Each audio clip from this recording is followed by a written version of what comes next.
clouds starting to make their way in the northern part of the state, so the possibility of precipitation coming through.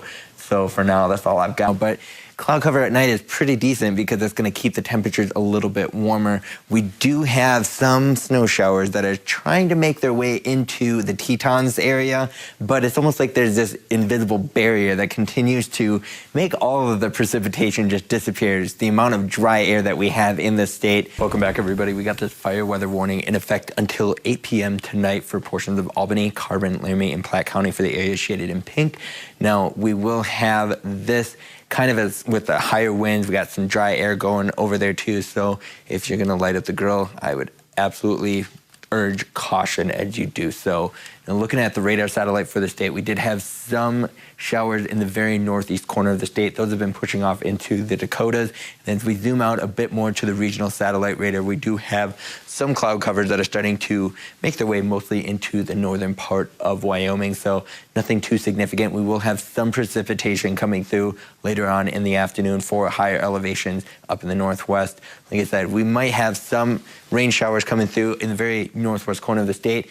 And higher in the elevation, though, we will see chances of snow coming as well. I mean, I know, in June, snow, but we will have those cooler temperatures throughout the day, so that is very possible, especially the higher up you go, the closer you're going to get to about 30 and even 20 degrees. And then as we get into Tuesday morning, 7 a.m., we're going to have plenty of sunshine throughout the day, even into the afternoon Tuesday evening as well. 8 p.m. we're going to have just a lot of sunshine, some calmer winds, so nothing too bad. We're going to have a high pressure system that's going to be sitting over us for a majority of the next couple of days, so that's going to be giving us warmer temperatures, lighter winds, and we're going to have cloudless days as we get through Tuesday and Wednesday. Breaking down the forecast for 71 degrees by noon, southwest winds at about 20 to 25 miles per hour, and then 78 degrees by 4 o'clock. Gusts up to 35 miles per hour are expected. Riverton breakdown, we are going to see 70 degrees by noon, partly cloudy skies, southwest winds at about 15 to 20 miles per hour, going to shift from the west at about 15 to 20 miles per hour, gusts up to 25 by the early evening hours, 77 degrees for a high by the early evening. And then Sheridan breakdown, we're going to have 64 degrees by noon, southwest winds at about 5 to 10 miles per hour. We'll shift over to the northwest at about 15 to 20 miles per hour, 69 degrees for a high in Sheridan with mostly cloudy skies around 4 o'clock.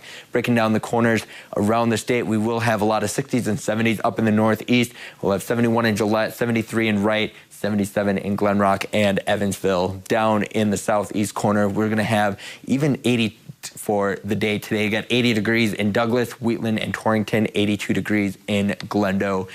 Down over in the southwest corner, we're going to have some 60s and 70s for a majority of the area. You got 74 in Landers, 77 in Riverton, 69 in Kemmer.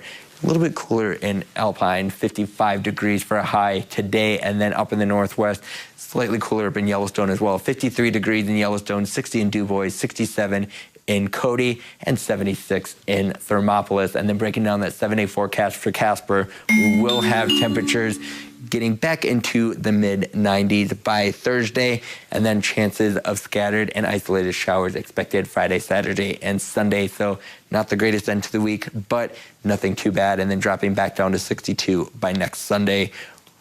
Over in Riverton, we will see those temperatures in the mid-90s by Wednesday, Thursday, and then scattered and isolated showers expected Friday and Saturday, and then cooling off for next Sunday with 66 for a high, mostly cloudy skies.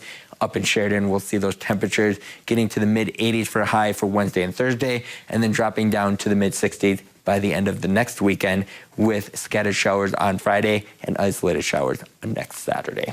As that sun continues to peak out a little bit more, that's going to strengthen these storms, and so we are going to continue to see the explosion of showers that we have been seeing over the last couple of days. So it's very unpredictable as to where the next ones are going to be hitting, and I will say this for now, kind of stay inside, minimize the amount of outdoor activity unless you know for sure it's not going to be doing too much as far as thunderstorms, because lightning is very unpredictable anywhere you are. So for now, Jason, I'm going to send it back to you, and I know you will keep the audience updated with all the latest information as things continue through the evening.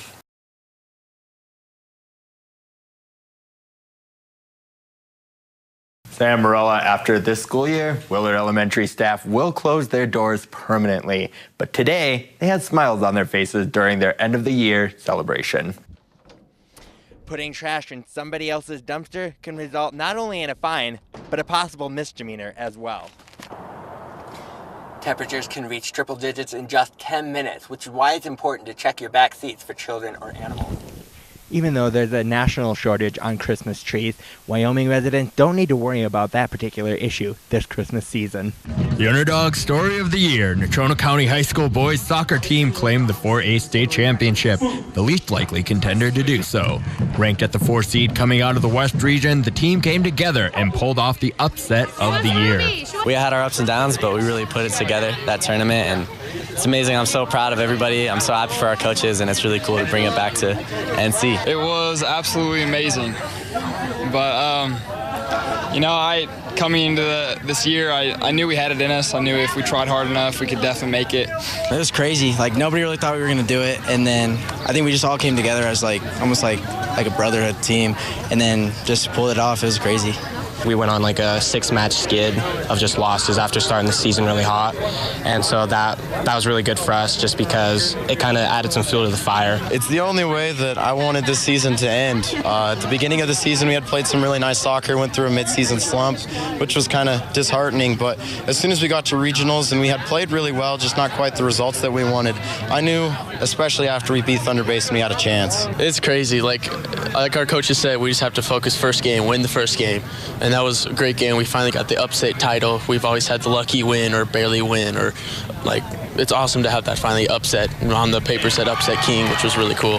Even with a good handful of seniors leaving, the next group of rising stars are ready to prove they are a force to be reckoned with. And of course, adding another flag to the Orange Dungeon.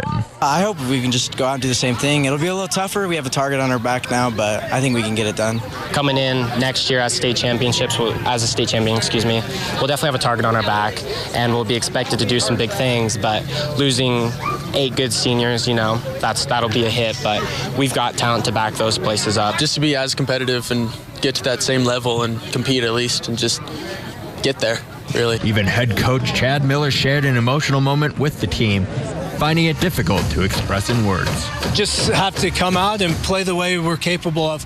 We're losing some quality seniors, great leadership qualities they brought to the table, experience, quality players. But I'm excited for the younger kids to get an opportunity to shine and step up and take the role.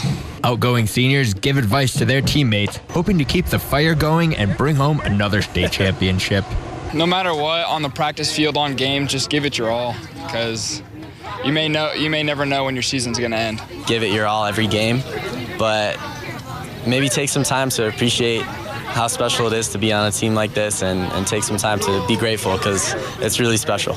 Play as much soccer as you can. That's how a lot of us seniors got to the level that we're at.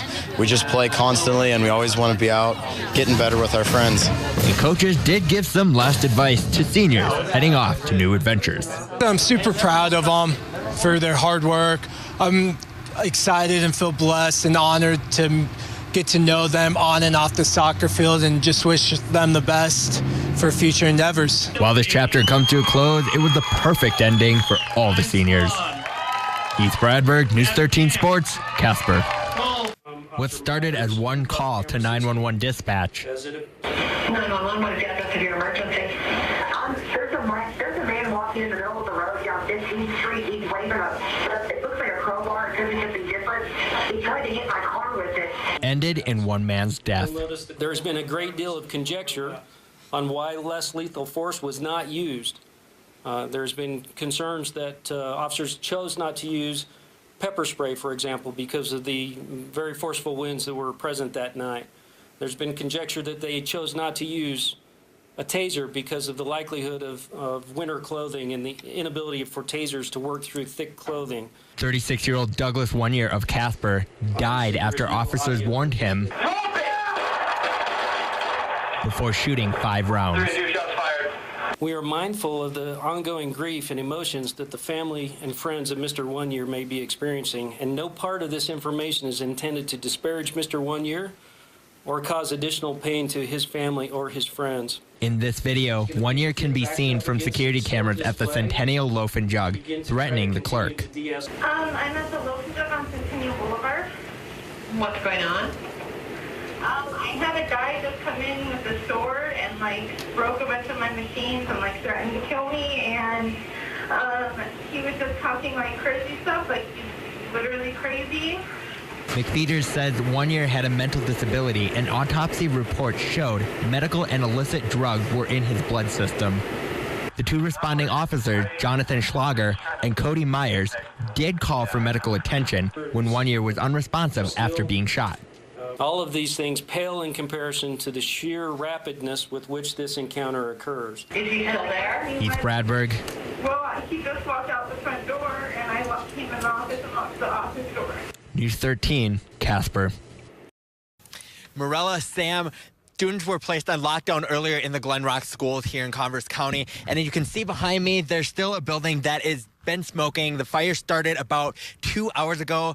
Firefighters have put the fire out, and I have talked to some locals around the area, and they said that they think that there is a man inside who might be armed with a gun, and shots have been fired. Now, I will kind of give a little bit of a close-up as far as what is going to be seeing here. So this fire right here has been going for the past couple of hours. It's been extinguished. However, there are still negotiators that are still trying to coax somebody out of the house. I didn't quite hear exactly what was said. However, I have heard some of the words such as negotiating and misconduct, misdemeanor. So like I said, there's still currently a man inside the building there. It was on fire a couple of hours ago. However, as far as for the parents that had students at the Glen Rock schools, the lockdown has been put out of effect. Children have been returned to parents safely, so students are not in any imminent danger because right now everything seems to be contained